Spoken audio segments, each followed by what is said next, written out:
শবে কদরের নামাজ আমরা কেমনে করবো? অনেকেই প্রশ্ন করে শবে কদরে আমরা কি দোয়া করবো, আমলগুলো কেমনে করবো? জাস্ট আজকে আমরা 6টা আমল শেয়ার করবো। বলেন সবাই ইনশাআল্লাহ। প্রথম আমল, যে আমলটা আমরা অনেকেই মাইনাস করে ফেলি, অনেকে ভুল করে ফেলি, শবে কদরে আমরা আমাদের we will try our best level এশারের নামাজটা আমরা জামাতে পড়বো, ফজরের নামাজটা আমরা জামাতে পড়বো। আল্লাহর হাবিব বলেছেন, মান সাল্লাল ইশা ফি জামাআতিন ফাকান্নামা কামা নিসফাল লাইল। যেই বান্দা এশারের নামাজটা জামাতের সঙ্গে পড়ে, অর্ধেক রাত ইবাদত করলে যে সওয়াব হতো, আল্লাহ তাআলা আমলনামায় জাস্ট এশারের সালাতটা জামাতে আদায় করার জন্য সেম সওয়াবটা আমলনামায় আল্লাহ লিখে দেয়। সুবহানাল্লাহ সবাই। এবং হাদিসের বাকি অংশে এসেছে, যেই বান্দা ফজরের নামাজটা জামাতের সঙ্গে আদায় করে, পুরো রাত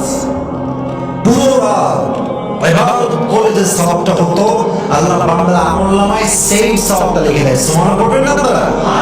অতএব অবশ্যই রমজান মাসে প্রত্যেকটা ওয়াক্তের নামাজ, specially on a night of glory, কদরের রাত্রিতে আমরা এশা এবং ফজর জামাত আদায় করব। বলেন সবাই ইনশাআল্লাহ।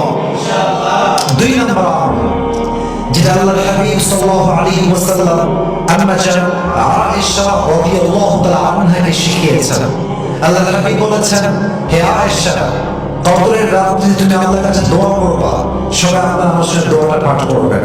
সকলেই বলেন আল্লাহুম্মা, একটু আওয়াজ দিয়ে সবার থেকে শুনতে চাই, আল্লাহুম্মা ইন্নাকা আফুউন তুহিব্বুল আফওয়া ফাফু আন্নি।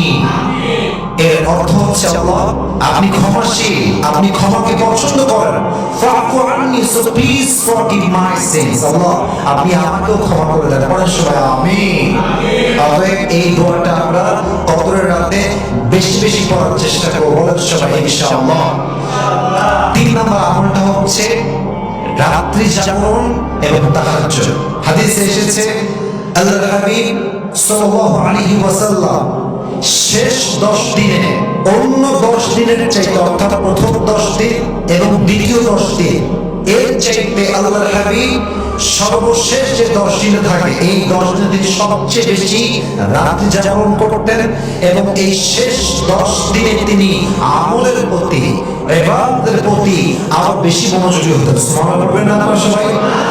শুধুমাত্র রাত জাগলেই হবে না, তাহাজ্জুদটা আমাদেরকে আদায় করতে হবে। তবে সবাইকে আমি ক্লিয়ার করে বলতে চাই, কদরের জন্য স্পেসিফিক কোনো নামাজ আলাদাভাবে নেই।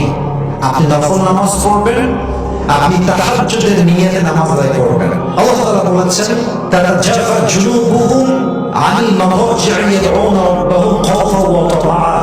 যারা বিশ্বাসী, যারা ঈমানদার, তাদেরকে আল্লাহ বলছেন, they arise from their bed, তারা রাত্রি জাগরণ করে, ঘুম থেকে উঠে যায় তাহাজ্জুদের সময়, এবং তারা ইয়াদউনা রাব্বাহুম খাওফান ওয়া তামাআ, they supplicate their Lord in fear and aspiration। তারা আল্লাহর কাছে ভয় এবং আশা নিয়ে দোয়া করে, এবং তারা ওয়া মিম্মা রাযাকনাহুম ইউনফিকুন, আমি তাদেরকে যে অর্থ দিয়েছি, যে সম্পদ দিয়েছি, তাদের থেকে তারা আল্লাহর রাস্তায় দান করে। সুবহানাল্লাহ বলুন না সবাই? অতএব আমরা চেষ্টা করব অবশ্যই কদরের রাতে তাহাজ্জুদের নামাজটা সকলে পড়ব। রাজি আছেন তো ইনশাআল্লাহ? 4 নম্বর আমল, এখানে অনেক যুবক ভাইরা এসেছেন, আমাকে অনেক মায়েরা বোনেরাও শুনলেন। অনেকে আমরা কোরআন তেলাওয়াত করতে পারি, অনেকে আমরা কোরআন তেলাওয়াত করতে পরিপূর্ণ পারি না। আমাদের অনেক প্রবলেম আমরা ফেস করি। আমরা যারা কোরআন পড়তে পারি, আমরা চেষ্টা করব পরিপূর্ণ রাত্রি জাগরণ করার পাশাপাশি, তাহাজ্জুদের পাশাপাশি আমরা as much as we can we have to recite the Quran। যতটুকু পারা যায়, হতে পারে 1 পারা, হতে পারে 10 পৃষ্ঠা, হতে পারে সূরা মুলক, সূরা ইয়াসিন, সূরাতুল কাহফ, যে সূরাগুলো আমরা পড়তে পারি, তেলাওয়াত করতে পারি, এই রাতে আমরা বেশি বেশি কোরআন তেলাওয়াত করব। রাজি আছেন তো ইনশাআল্লাহ? কারণ এটি এমন একটি রাত, যে রাতে কোরআনটাকে নাযিল করেছে একজন বড় সবাই, তিনি কে? অতএব এই রাতে আমরা কোরআন তেলাওয়াত করব। 4 নম্বর। 5 নম্বর আমলটা হচ্ছে এই রাতে আমরা বেশি বেশি জিকির করব। জিকিরগুলো কি কি হতে পারে? হাদিসে আল্লাহর হাবিব 4টা জিকিরকে সাজেস্ট করেছেন। আবার বলছি, শবে কদরের এই বরকতপূর্ণ রাতে আমরা 4টা জিকির বেশি বেশি পাঠ করব। সকলেই পড়েন সুবহানাল্লাহ, সকলেই পড়েন আলহামদুলিল্লাহ, সকলেই পড়েন লা ইলাহা ইল্লাল্লাহ, সকলেই পড়েন আল্লাহু আকবার। আলা বিযিকরিল্লাহি তাতমাইন্নুল কুলুব। আল্লাহ তাআলা বলছেন, বান্দা তুমি কি তোমার মনের প্রশান্তি খুঁজে পাও না?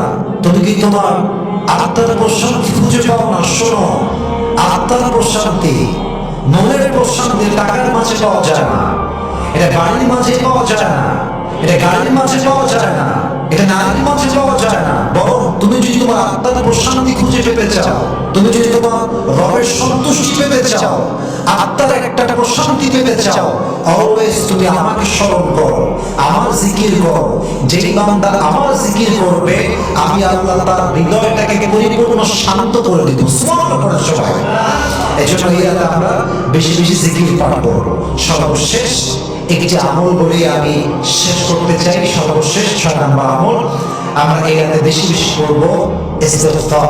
সকলে পড়েন আস্তাগফিরুল্লাহ। আওয়াজটা একটু আস্তে হলো, আমরা দিল থেকে আরেকবার পড়া ট্রাই করি। সকলে পড়েন আস্তাগফিরুল্লাহ। আর একটি ছোট্ট ইস্তিগফার শিখাই দিই। সকলে পড়েন আল্লাহুম্মা গফিরলি। It means, Allah, I seek your forgiveness. I have committed huge mistakes in my life. You are the most gracious, you are the most kindful Lord. Oh Allah, please forgive me. Astaghfirullah. I seek your forgiveness. Allah, আমাকে তুমি মাফ করে দাও। এটার ফায়দা কি হবে? একটা আয়াত বলে শেষ করতে চাই। আল্লাহ তাআলা বলছেন, قل يا عبادي الذين أسرفوا على أنفسهم لا تقنطوا من رحمة الله إن الله يغفر الذنوب جميعا. Allah বলছেন, oh my worshipper, oh my servant, doesn't matter whether they are Muslim or non-Muslim. Allah সবাইকে একটা আয়াতে নিয়ে আসছেন, একটা শব্দে, ইয়া ইবাদি, হে আমার বান্দারা। আল্লাহ কি বলছেন? যতই তুমি অন্যায় করো না কেন, if you have committed huge sins in your life, la taqnatu min rahmatillah, never lose hope and never be frustrated. হতাশ হয়ে যেও না। Never lose hope from the mercy of your Lord. রবের রহমত থেকে নিরাশ হয়ে যেও না। দুর্ভাগ্য আল্লাহর কাছে ক্ষমা চাও যে আল্লাহ আমার অন্যায় হয়ে গিয়েছে।